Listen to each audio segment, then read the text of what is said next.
Buenas noches suscriptores de YouTube, esta noche les traigo creepypastas. Espero y les gusten. Comencemos. La primera creepypasta se llama, No es tu imaginación. No me interesa que conozcan de mí.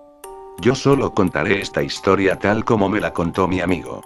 Él no se atreve a contar esta historia, por miedo al ridículo y además del terror que le infunde revivirla. Sabe que la gran mayoría no le creerá, pero yo sí le creo, pongo las manos al fuego por él, y si tú estás leyendo esto, espero que también le creas, ya que él no está loco y espero que haya una explicación para este recuerdo que le atormenta. Este chico es joven, tiene 16 años y vive en los suburbios de la ciudad de Santiago de Chile, más exactamente en la comuna de Puente Alto, vive con sus padres y su hermano mayor.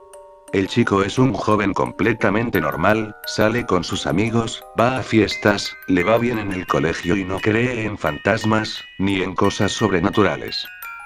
Un fin de semana no tenía panoramas, todo absolutamente aburrido, era una fría noche de julio. Su hermano mayor, ya con 22 años, salió junto con sus amigos a beber, sus padres fueron a comprar a eso de las 8 de la noche en Santiago de Chile en invierno, a esa hora ya está completamente oscuro y el chico quedó solo. Vaya novedad. El chico siguió en lo suyo, viendo las redes sociales en su habitación en el segundo piso. Pasó un rato y siente que tocan la puerta del living. El chico va a ver pensando seguro a mis padres se les quedó algo o mi hermano llegó más temprano. Cuando el chico abre la puerta del living a ver quién era el que buscaba, se sorprende al ver que no había nadie. El chico no le dio importancia y volvió a lo suyo. Al rato, siente que golpean el ventanal del living que da al patio, y nuevamente el chico va a ver, enciende la luz del patio trasero y delantero y se pone a revisar, en caso que sea un animal hurgueteando en su patio, pero no consiguió encontrar nada. En este punto al chico algo le parecía extraño, le daba mala espina, pero el chico no era un niño que se asusta fácilmente y pensó que seguro su mente era la que estaba pasando una mala jugada. Dejó la luz encendida del living y subió al segundo piso a su habitación algo perturbado, tratando de no darle más vuelta al asunto. Volvieron a golpear, pero esta vez era la puerta de la cocina que daba al comedor, ese algo que lo estaba molestando logró entrar a la casa, pero el chico no le dio importancia. Los golpes ahora fueron peores, cada vez más fuerte y más fuerte, el chico frustrado, baja a ver qué ocurre. Se sorprende al ver que la luz del living estaba apagada, y que además los golpes pararon al llegar al lugar y que nuevamente nada. El chico decía a sí mismo con un poco de temor es mi imaginación. Harto de lo que ocurría, volvió a su habitación y cerró su puerta. Rápidamente siente que algo sube las escaleras con una rapidez y una fuerza increíble y comienza a golpear la puerta de su habitación.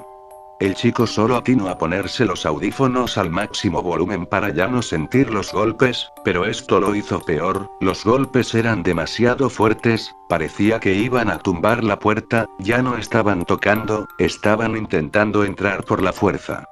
El chico ya harto, pero muerto de miedo, se armó de coraje y de valor y fue a enfrentarse a lo que estaba detrás de la puerta, fuera lo que fuera, sea como sea, abrió la puerta y... nada. Ahora golpeaban la ventana como diablos era posible. Estoy en segundo piso, es imposible que alcancen la ventana por fuera.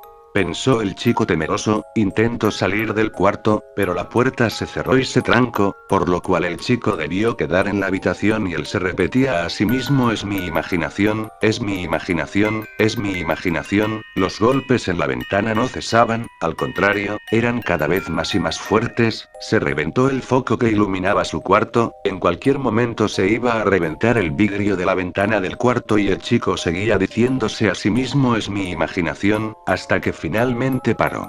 El chico aliviado, pero tiritando de miedo, coge su celular, alumbrando con la linterna de esta, abrió las cortinas, solo para ver un mensaje que le habían dejado en su ventana. El horror que me dijo mi amigo al momento de verlo fue el más grande de toda su vida. El mensaje escrito a dedo por Carbón Mullín, que se lograba ver con claridad, era claro. No es tu imaginación. La siguiente creepypasta se llama, La última llamada. Son las 23:15 de una fría noche de jueves y diversas son las llamadas recibidas por los oficiales de policía. Como cada noche, se reciben varias llamadas de algún bromista ocioso, pero también otras reales y muy serias.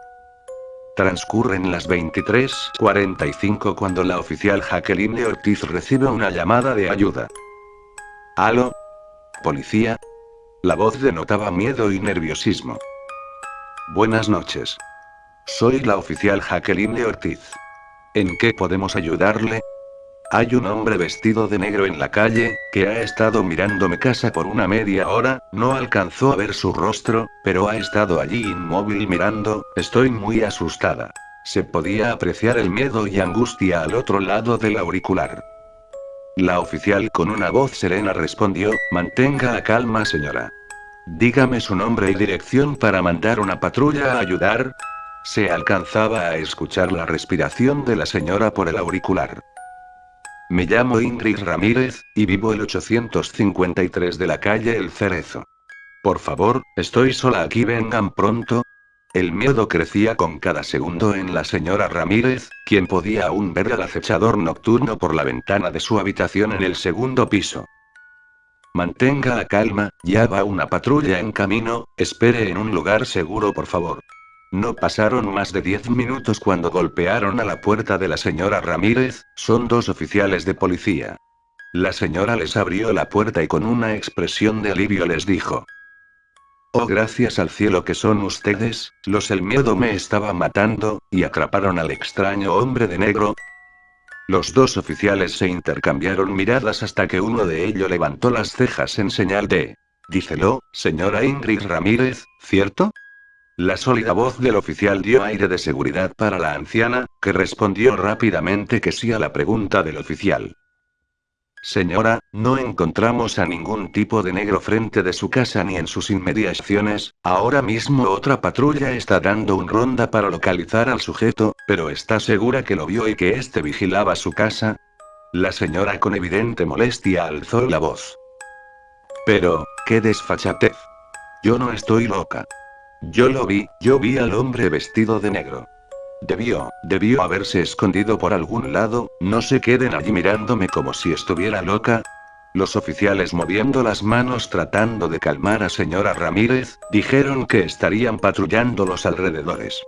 Esto calmó a la señora, quien cerró la puerta de su casa y subió a su dormitorio, algo más calmada pero aún con incertidumbre de que alguien la acecha fuera de su casa y sus intenciones no fueran buenas. Una semana después entró una llamada al número de policía, es otra vez la señora Ramírez, quien volvió a pedir ayuda por un hombre vestido de negro vigilando su casa, pero esta vez se encontraba más cerca, ya en la acera del lado de su casa. La oficial que atendió la llamada, increíblemente por jugada del destino, la llamada fue atendida por la oficial Jacqueline Ortiz. Buenas noches, soy la oficial Jacqueline Ortiz, ¿puedo ayudarle? Policía, ayúdeme, hay un hombre vestido de negro fuera de mi casa, está parado, inmóvil observando, por favor envíen a alguien. Vivo en el 853 de la calle Cerezo.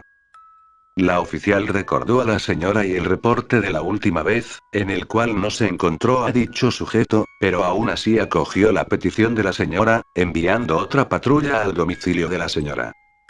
Era medianoche y la escena se repetía, los oficiales no encontraron a nadie con la descripción del sujeto, dieron varias rondas sin éxito y pensaban que la señora Ramírez estaba enloqueciendo por la edad y la soledad.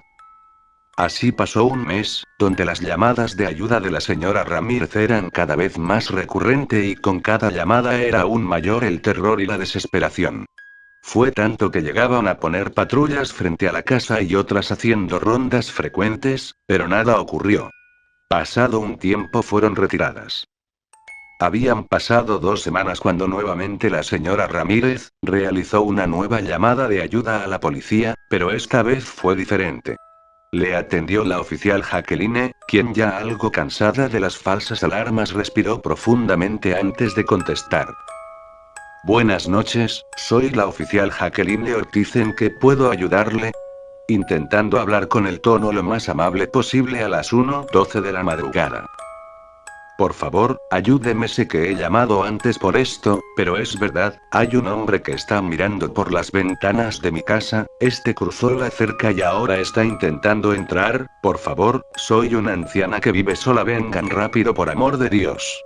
La oficial al otro lado del teléfono se sorprendió de manera tal que tragó saliva, sabía que todas sus llamadas terminaron en falsas alarmas, pero el terror y la desesperación en su voz hizo que se tomara muy en serio la petición de ayuda.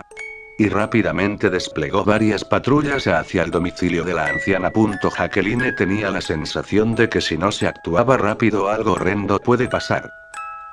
Señora Ramírez, favor mantenga la calma y no cuelgue, por favor.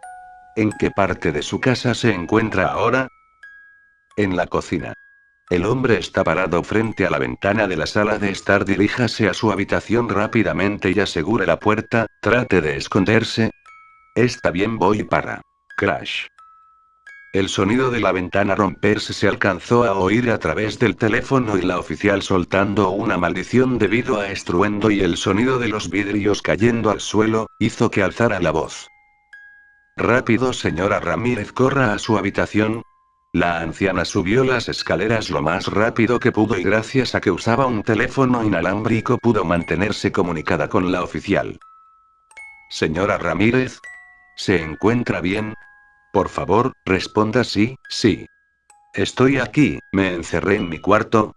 Un suspiro de alivio se escuchó tras el teléfono. La oficial agilizó a las patrullas a través de la radio y les aclaraba que era una situación de vida o muerte. Señora Ramírez, mantenga la calma, por favor, las patrullas están a punto de llegar para su rescate. En voz baja la señora le iba informando de su situación, quien trataba de mantenerse calmada, pero el crujir de las escaleras mandó la poca calma conseguida a un foso de pánico y horror. Está subiendo por las escaleras. Por favor, vengan rápido, creo ya sabe que estoy aquí, ¿quiere o? No. Por favor, deténgase, no. La oficial quedó enmudecida tras oír los horribles gritos de pánico y auxilio de la señora, además podía escuchar los feroces golpes a la puerta con algún objeto contundente que incluso por el teléfono se oía el resquebrajamiento de la puerta de madera. Señora Ramírez. Señora Ramírez. Por favor, responda, señora Ramírez. No. Deténgase, no. Por el amor de Dios, no lo haga. Porfa. Los gritos de horror fueron interrumpidos, y solo se escuchaba el interminable sonido del tono de colgar. La oficial Jacqueline, en silencio, aún no podía creer lo que había escuchado, el impacto fue tal, que entró a llorar. El reloj marca las 1:30 de la madrugada del jueves, 3 patrullas llegaron a la casa ubicada en el 853 de la calle El Cerezo. 6 oficiales de policía entraron a la residencia de la señora Ingrid Ramírez, pudiendo comprobar que era cierto que alguien entró por la fuerza a la casa. Encontrando la ventana rota por donde el tipo entró y también la puerta derribada de golpes de la habitación de la señora Ramírez, pero lo más lamentable fue encontrar el cadáver de la anciana despedazado por varios impactos de un hacha que aún estaba incrustada en el cráneo de la pobre señora, una imagen brutal y sangrienta digna de la más horrida película de horror. Nunca encontraron al asesino, ni tampoco rastros ni evidencias que condujeran a algún sospechoso, y aunque la señora Ramírez llamó varias veces a la policía por ayuda de que un acosador asesino estuviera tras ella, los oficiales jamás pudieron hacer algo para protegerla. El asesino apareció y se esfumó tan rápido y sin dejar huellas como un suspiro. La siguiente creepypasta se llama, El cosmonauta fantasma. En este mundo se nos ocultan muchas cosas del pasado el cual muchas familias no pueden escapar, y han dejado una marca imborrable en su memoria, pero siempre la verdad sale a la luz, no importa cuánto tarde en hacerlo ni lo poderoso que seas para ocultarla. No puedo vivir más con este cargo de conciencia que me ha pesado por tantos años, además ya estoy viejo y enfermo con cáncer en fase terminal, si digo la verdad, ¿qué pueden hacerme? Ya nada. Les contaré un poco de mí. Soy un retirado oficial de comunicaciones del antiguo programa espacial soviético, y por lo tanto tenía acceso a los mensajes entre la Tierra y los astronautas, los cuales estaban en misiones espaciales, y desde ahí no hay mucho que explicar. Presencié la miseria humana, el egoísmo y la sangre fría en su máxima expresión. Por órdenes de nuestros superiores no respondíamos mensajes de auxilio de los astronautas en problemas y destruíamos las grabaciones para que no hubiera pruebas de aquellas misiones fallidas. Pero hubo un caso el cual quizás han escuchado ustedes como una simple leyenda: el cosmonauta fantasma Zavadovsky. Su caso es una pesadilla la cual supera por creces la película, libro, historia o leyenda que hayan escuchado, no solo por lo sucedido, sino por ser una historia completamente real. El astronauta Zavadovsky se embarcó al vuelo de la cápsula Korabl Sputnik 1.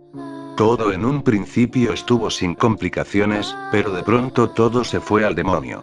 La cápsula debía precipitarse a tierra, pero el sistema de orientación falló de manera garrafal y terminó haciendo todo lo contrario, irse hacia el espacio hasta finalmente perderse. Seguro conoces la historia hasta este punto, pero he aquí los detalles más pesadillescos que se decidieron omitir. Jamás o al menos desde ese punto perdimos la comunicación con él, aunque entre más se alejaba, más diferida era la comunicación. La reserva de oxígeno que él tenía en la cápsula era la suficiente para sobrevivir 2 años, la comida y el agua para casi 2 años también. Pero he ahí el problema. Solo le aplazamos la muerte y el sufrimiento. Desde el incidente pasaron 1 año y 6 largos meses, los suministros se le acababan rápidamente y el oxígeno solo se duraría 4 meses, la temperatura bajaba y se acercaba cada vez más a los 0°C en la cápsula y los mensajes llegaban con una diferencia de 2 días. Los planetas Marte y Júpiter estaban fuera de la ruta de la cápsula para cuando pasó por su órbita, por lo cual la cápsula no cayó en esos planetas, sino más bien cayó en una luna del planeta Saturno Titán. Titán es una luna muy parecida a la Tierra en el ámbito geológico y atmosférico. En Titán se forman lluvias, tiembla y hay lagos, ríos e incluso mares, pero de metano. Zavadovsky tuvo la suerte de no caer en uno de esos mares o lagos, pero cayó cerca de unas colinas. La ubicación exacta de Zavadovsky la supimos gracias al rastreo de la señal de sus mensajes y logramos localizarlo con uno de nuestros satélites. Podíamos ir a salvarlo, pero en el fondo era imposible por 3 razones. 1, era demasiado arriesgado, o moríamos en el trayecto o moríamos en Titán. 2, no llegaríamos a tiempo, las condiciones empeoraban y tardaríamos casi 2 años en llegar y seguramente ya estaría más que muerto. 3, el gobierno no daría los recursos solo por salvar una persona y eso muestra su insensibilidad y menosprecio a la vida humana.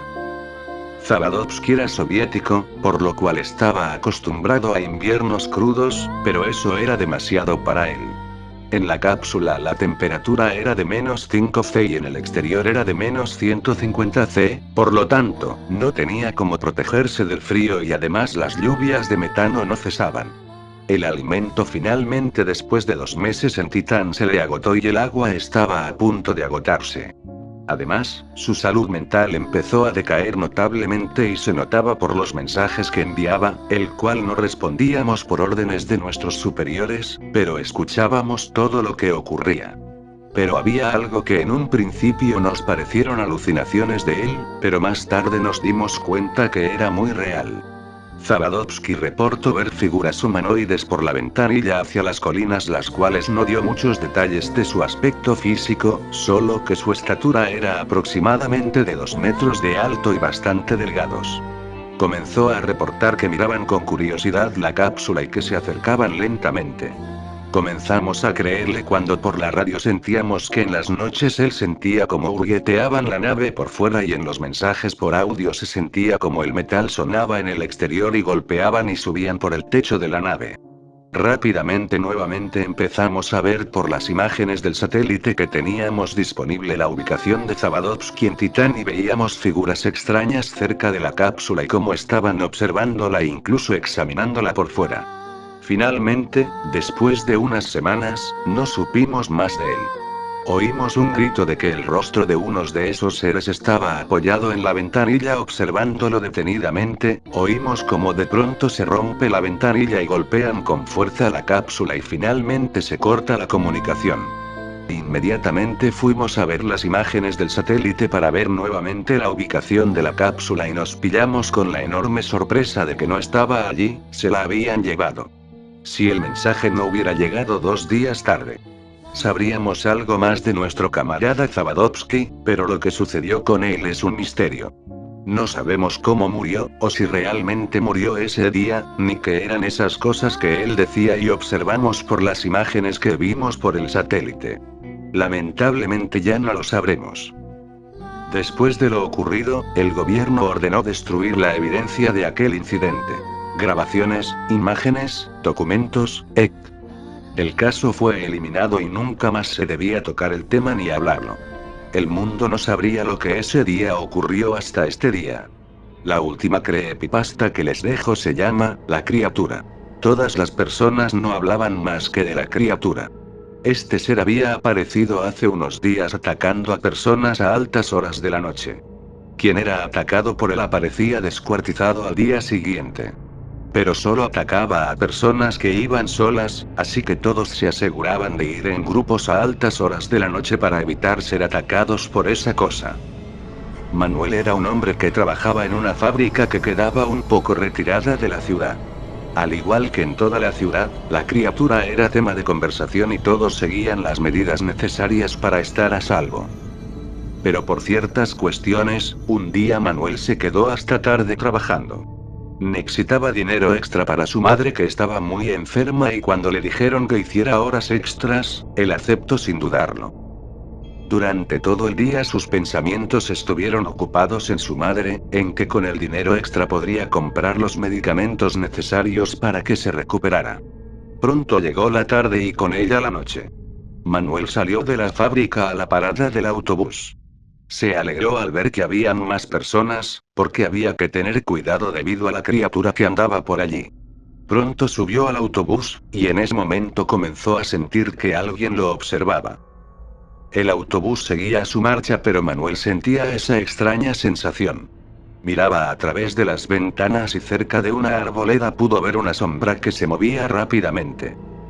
En ese momento la sensación de ser observado cesó. Manuel llegó a su parada. Al ser casi la medianoche, el autobús lo dejaba un poco más lejos de lo habitual, pero eso no importaba. Lo importante era que ya llegaría a su casa a descansar. Él bajó del autobús y comenzó a caminar hacia su casa. De pronto comenzó a sentir la sensación de ser observado.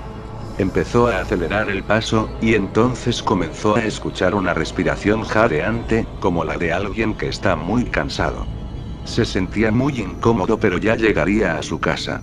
Pero comenzó a sentir que algo iba detrás de él. Tenía ganas de voltear la cabeza para ver qué era, pero algo le decía que no lo hiciera. Pero pudo más la curiosidad. Al voltearse vio una criatura horrible de 2 metros de altura con unas garras enormes y unos grandes colmillos. Soltó un grito y salió corriendo. Detrás de él, venía la criatura. Corría y corría, cruzaba calles, doblaba esquinas.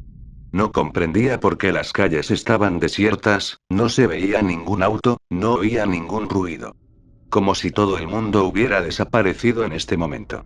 Cuando ya la criatura iba a alcanzarlo, se encendieron unas luces y empezó a oír detonaciones de armas de fuego. Era la policía, que debido a los constantes ataques de la criatura tenía a casi todo su personal dándole seguimiento a este caso. La criatura, con una velocidad increíble, corrió hasta desaparecer en la oscuridad de la noche. Mientras tanto, Manuel se recuperaba de lo que había vivido hace un momento. Un policía le dijo: «Diablos, casi la teníamos a nuestro alcance, pero por lo menos logramos salvarte». «Muchas gracias, casi termino en las garras de esa cosa. Qué bueno que todo esto ya pasó». Los policías llevaron a Manuel a su casa y se retiraron. Él entró, calentó su cena en el microondas y se dispuso a ver televisión. Estaba disfrutando de una película cuando escuchó ruidos fuera de su casa. Salió a ver qué era, pero no había nada ahí. Entonces dispuso mejor irse a dormir, ya que debía levantarse temprano para ir a trabajar. Fue a su cuarto y se acostó. Pero comenzó a escuchar ruidos en el piso de abajo, específicamente en la sala. Bajó y no vio nada, pero cuando se disponía a subir se fue la luz. El miedo comenzó a invadirlo, pero se tranquilizó diciendo: solo fue un apagón, dentro de nada la luz volverá. Pero el miedo volvió a él al oír pasos que venían de la cocina. Recordó que tenía su teléfono y alumbró la cocina. Y la vio, esta vez más detalladamente. Parecía una especie de reptil gigante de color totalmente negro. Tenía unas garras enormes de medio metro, unos colmillos ensangrentados. Pero lo que más lo aterró fueron sus ojos, totalmente negros como la noche misma. Lanzó un grito, pero este fue silenciado por las garras que atravesaron su cuello. Gracias por ver el vídeo, no olviden darle like y suscríbanse, y si alguien quiere que le envíe saludos en el siguiente vídeo no olviden comentar.